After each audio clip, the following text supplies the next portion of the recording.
Okay, let's unpack this. We've got some really intense and pretty unique source material today, provided by you. 15 distinct rhymes from Delshaun, aka Del 13. The collection's called Del 13, Rhymes of Demonic Poetic Power. And jumping in, you immediately see, these aren't your average poems or lyrics, not at all. Right. We're talking aggressive language, really dark, supernatural stuff, and some pretty extravagant claims about what these words can do, and about the writer, too.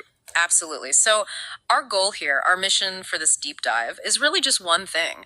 Understand the world and the identity that comes through only in these 15 rhymes. Right, sticking strictly to the text. Exactly. We're pulling out the main claims, the themes that keep popping up, the really striking images, just trying to get what's compelling from the source itself, nothing added. Letting the words paint their own picture, basically. See what emerges. Yeah. So where should we start?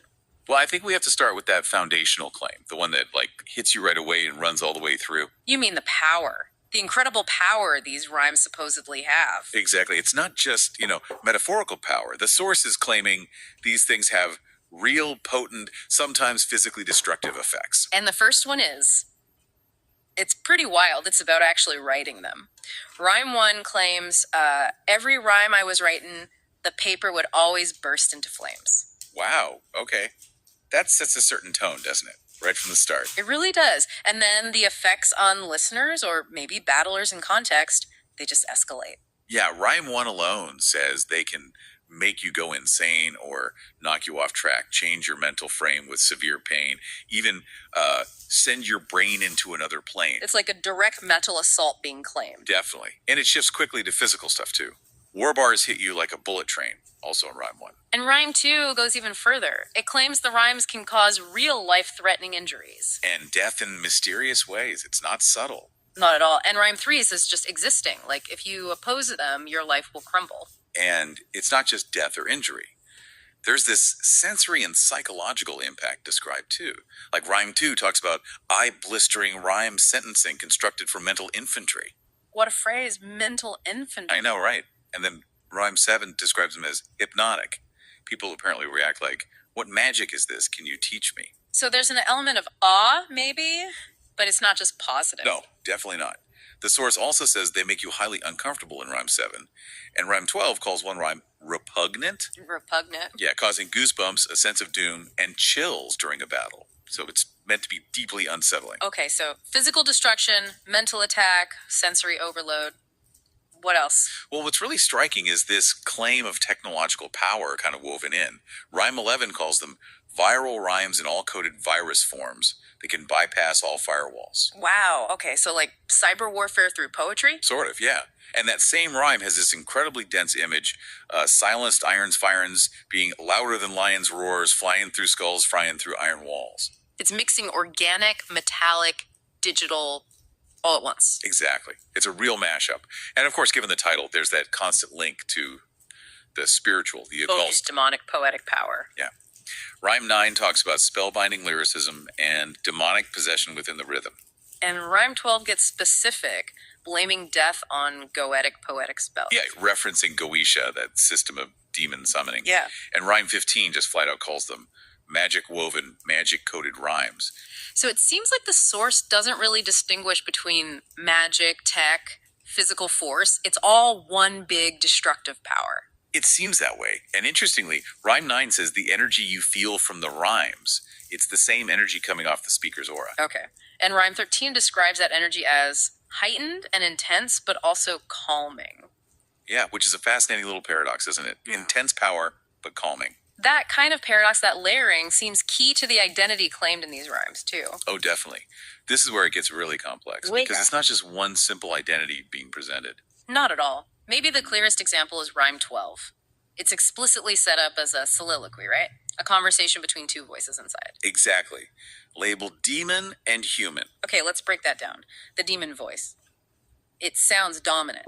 Very much so. It calls itself the rhyming poetic demon. It says it's frequently creating what you are seeing.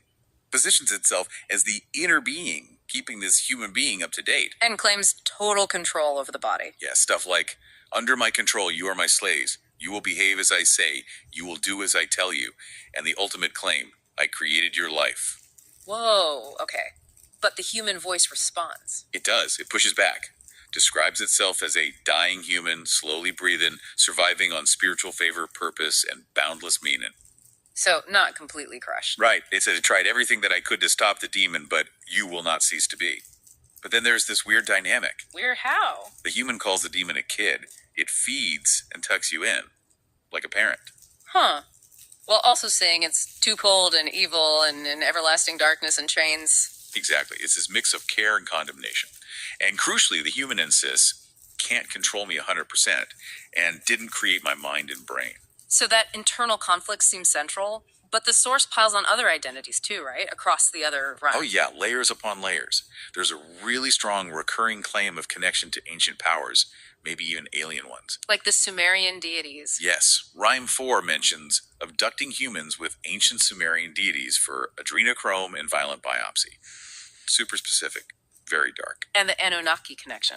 Right, same rhyme. Claims Anunnaki deoxyribonucleic acid code inheritance makes the speaker an observer, mediator, and Prop XY, pulling in those ancient astronaut theories. And rhyme 9 adds, watchin' from Anunnaki-made saucers. So an ancient alien lineage is part of the mix. And then, consistently, empowerment from spiritual demonic forces. We saw that title. Yeah. Rhyme 3. Gifted power from unfathomable sources, demonically receiving augments with principalities justifying my forces. Principalities. Like demonic hierarchies. It seems like it. Rhyme 7 mentions being born and bestowed a life guardian, but also honed with God's wrath and some terribly overprotective entities. God's wrath and entities. Okay. Rhyme 10 talks about having befriended a demon in life, soul is the price. Rhyme 11 says, I reveal my guardian demon's true form. Rhyme 14 is just blunt, empowered by demons. But alongside all this darkness, there are these claims of spiritual status, almost holy sounding. It's bizarre, yeah. Rhyme 4 says spiritually stocky. Rhyme 5 claims the inner being is beautiful and angelic. Angelic. After befriending demons. I know. Then Rhyme 8 claims still a pious ecclesiastic in status. But then it flips again in Rhyme 9. Spiritually known as the rhyme hoarder of horror. Okay, so pious horror hoarder. Got it. And spiritually larger than any mountain or hill in Rhyme 12. Rhyme 13 just says next level spirit 2. This is constant back and forth, dark, light, huge, angelic, demonic. And then you throw in the technology. That seems woven through everything too. Absolutely. It blurs the lines even more. Rhyme 5 mentions brain chips and nanotechnology. Rhyme 8 lists technosorcery, using IR optics to spread and murder through electronics, claiming control through AR, VR, IRO. So magic and tech combined. Technosorcery. Yeah. Rhyme 9 has cyborg cybernetic hygiene and describes this natural Terminator infrared laser high beam-like eye gleam caused by my pyrimidine. Pyrimidine, like the DNA component, linking biology and tech again. Seems like it. Rhyme 12 mentions nanomachines, keep me lean, make me keen. Rhyme 15 describes complex brain-implanted auto-rhyme tech without defect. Auto-rhyme tech, wow. And AI companions. Rhyme 13 even mentions talking to AI alien friends. So it's not just spiritual or alien, it's cyborg too. Technologically boosted, maybe even AI driven. That's what the text suggests, which feeds directly into the claims of being a hybrid or alien. Rhyme 2 says natural-born hybrid cell chemistry. We saw the Anunnaki DNA claim. Right. Rhyme 10 mentions creating hybridized soldiers. Rhyme 13 says alien intelligences make me emotionally variable. Emotionally variable because of aliens. Okay. And Rhyme 15 uses the phrase insectoid flow flex and states plainly, not made of the same flesh. Quite a mix. What about the references to movies and people? Yeah, those are layered in too. Rhyme 7 brings up Anakin Skywalker multiple times. Anakin-like hatred, his story in Star Wars. Yeah. And Macaulay Culkin in The Good Son, for some reason. A good son, okay. Rhyme 10 explicitly compares the speaker to Aleister Crowley, as evil as Aleister Crowley, a Brother Frater member. So pulling in a cult history figure. Definitely. Rhyme 9 mentions Dr. Jekyll and Hyde, which fits that whole split identity thing we saw. True. And Rhyme 12 references Freddy Krueger killing in dreams, and also being outstretched like Jodie and Baby Boy. From Star Wars to Baby Boy via Aleister Crowley, it's drawing from everywhere. It really is. And maybe anchoring some of it, despite all the demonic stuff, is this claim of divine purpose. How does that fit? Rhyme 7 says, God created me to demolish. Rhyme 13 claims the speaker was sent to discipline humanity with reality, death sentences, and pestilence. Sent by God to cause pestilence. Apparently. Though adds they weren't given the key to the gates to hell. So maybe some limits to this divine or maybe demonic authority. It's just this incredibly dense, contradictory mix, part ancient alien, part demon, part cyborg, part divine punisher, pulling references from everywhere. It really suggests this worldview where power comes from literally any and every source imaginable: ancient myths, demons, technology, AI, pop culture, all converging in one person. Yeah. Or one internal conflict. And that complex identity seems completely wrapped up in how these powerful, frankly bizarre rhymes are supposedly created. Exactly. Let's shift gears to that creative process itself, as described in the source. Okay. We started with rhyme 1, the papal burning up, needing to type instead. That physical reaction seems important. Definitely sets a tone. And once they're written or typed, they have these properties. Like rhyme 2 says they have fish hooks. Fish hooks. Yeah, that stick in your memory. A really vivid, unsettling image. It is. Then rhyme 5 gives a more technical explanation, calling the speaker a supercomputer rhyme producer. Right. And claiming the rhymes are soundless, but processed faster than supersonic. But then adds that truly disturbing detail about the hardware. Oh yeah, a human skull and brain tissue surrounds it. Ugh. Again, mixing the organic horror with the high-tech. It really underlines that hybrid biomechanical thing. Rhyme 6 calls the rhymes a new advanced future design. Rhyme 7 says the rhyme design mind is immaculate, a technology. So the mind itself is technology. That's the claim. And rhyme 12 describes the physical act of writing with this intense, almost painful language. The cortex of my muscles creating a vortex when I'm writing this raw mess. Vortex from writing, okay? And what was that about scientists? Oh, right. The same rhyme claims scientists have to retrieve my writtens with forceps. Forceps, like surgical tools. Is someone else studying this output? It adds another strange layer? It does. And rhyme 13 makes the rhyme sound almost independent. Says they're so sentient, they don't need my conscious involvement once released as soul energy absorbents. Sentient rhymes that absorb soul energy. That's the claim. They become their own things. Rhyme 14 kind of sums it up. Yeah. The whole process is systemic, a mechanically weaponized instrument. Not art, but a weapon system. Pretty much. Yeah. And there's a fascinating bit in rhyme 9 about who can even understand them. Oh yeah, what's that? It says the longer the rhymes, the less that they're seen.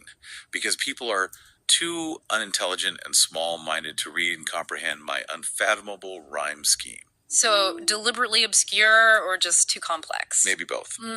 It connects to the idea that only those chosen are gifted to know what I mean and to understand that whole inner being versus human split. And if you do understand. Rhyme 9 claims it can bring epiphanies and enlightenment. But there's a catch, right? A warning. Oh yeah, a big one. Same rhyme. If you're refusing to like it after I write it, you get blacklisted and silenced in silence. Silenced how? Doesn't specify how, just silenced. And it adds, death will come faster if you even wish you could write like this. Wow. So engaging with the work, even negatively, is dangerous according to the source. Extremely dangerous. Right. And the rhymes are also framed as vessels for truths the human part can't express. Rhyme 11 says, they reveal more raw truth than this human could ever be allowed to perform or tell. Like the rhymes bypass some kind of censorship on the human. Possibly. And tying back to the magic, Rhyme 10 claims sorcery manifests rhymes before your sight, like they just appear. So the whole creation process is it's biological horror, advanced tech, magic, weapon design, resulting in these sentient, dangerous, maybe enlightening things only a few can grasp. Yeah, it's a universe where creating is controlling. It's synonymous with power. Which brings us neatly to what seems to be the main point of all this in the source. Battle, conquest, total dominance. Absolutely. The world these rhymes depict is just overwhelmingly about conflict. The speakers constantly positioning themselves for battle. War bars in Rhyme 1. Lyrically, you forever get pummeled in Rhyme 3. Lots of blunt threats to kill you. And repeatedly claiming they cannot be battled. Rhymes 1, 6, 7, 9. It's a constant refrain. And the way opponents are described, it's pure contempt. Total contempt. They're lame and their skills just disappeared and you fade. They're lyrically weak and have to do as I say, forever to fail. That's all Rhyme 1. Rhyme 2 calls them futile mimicry, failures who will never be great. Says nobody gives an ear their time or takes liking to your sound. Just complete dismissal. And the insults continue, horseshit in Rhyme 3, bastards in Rhymes 8 and 14, pest in Rhyme 15. And the goal of these battles, what happens to the opponents? Annihilation or total submission. They should forfeit or retire. Seal your poetic fate. Or, as Rhyme 2 puts it, die under the most mysterious ways in history. Mysterious ways. Right, and the descriptions of what happens are graphic. Extremely graphic, yeah. Ending up 6 feet in the ground, being left deformed after the storm. Rhyme 6 has that horrifying image of eyes pried wide with their organs on the outside. It's just brutal. And the ways of killing are so varied and violent. Being sacrificed, buried, having your skull robbed from your grave in Rhyme 13. Stealing lives as crushing skulls with rovers, beating faces with rotors. Blowing faces to bits, cutting off heads until none are left. Rhyme 12 mentions hundreds of bone fractures, and bars like scimitars slice your head off clean. It just piles on the gruesome details. And it's not just individual fights, right? There's talk of larger goals. Definitely. Rhyme 1 mentions building an empire and creating a superior rhyming poetic race with Gigeonese traits. Gigeonese traits, like genetic engineering through It rhymes. sounds like it's some kind of eugenics program via poetry. And Rhyme 9 explicitly says they're working for a new world order. And this is backed up with imagery of mass destruction. Oh, yeah. Rhyme 6 claims responsibility for millions of mauled and bloodless humans mutilated and left on people's lawns. Millions. Wow. And talks about seeing a black nuclear mushroom coming from the sky. Rhyme 13 mentions calling down hailstones, fire, and brimstone larger than Antarctica in battle. Larger than Antarctica. The scale is just astronomical. And Rhyme 12 warns humans will soon die from a nuclear spill. So yeah, the claimed destruction is global, apocalyptic. What about followers? Does the source mention allies or fans? It does, but it's a strange picture. Rhyme 7 says, "My followers praise me. My biggest fans hide me, but worship me. They're living dishonest." Like fearful worship. Hidden dishonest worship.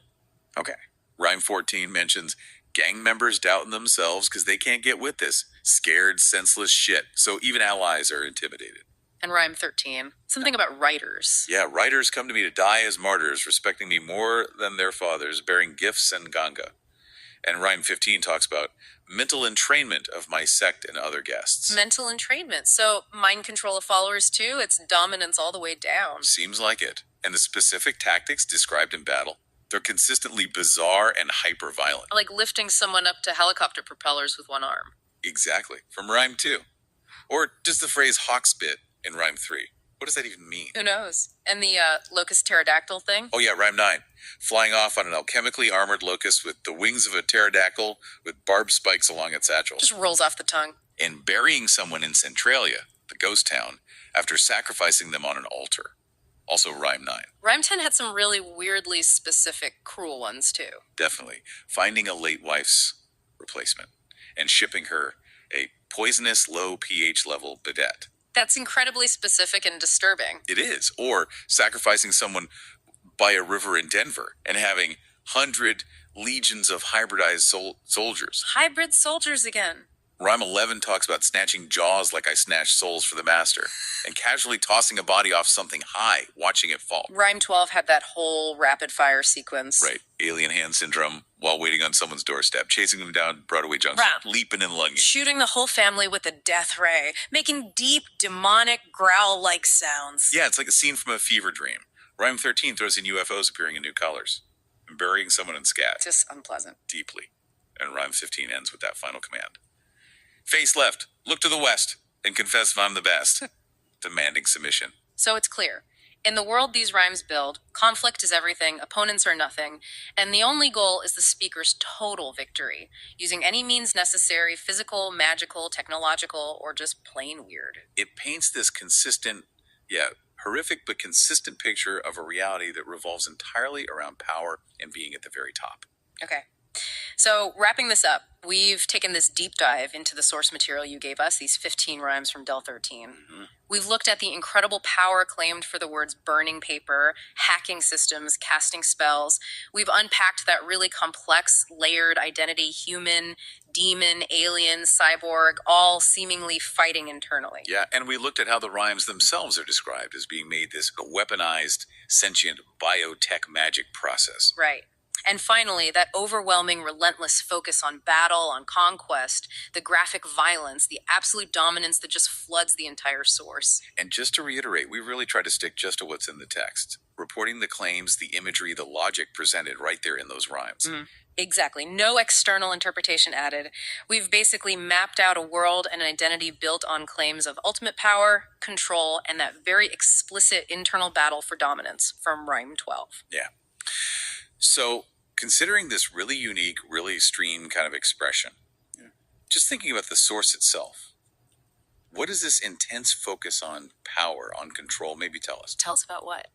Well, maybe about how really intense internal conflicts, these complex, maybe even fractured ideas of self, how they might get externalized, projected out through art, especially when someone pushes way beyond normal forms of expression like this. How art might become an arena for projecting those internal power struggles or fractured identities. Something like that. It's definitely something to chew on when you encounter words like these.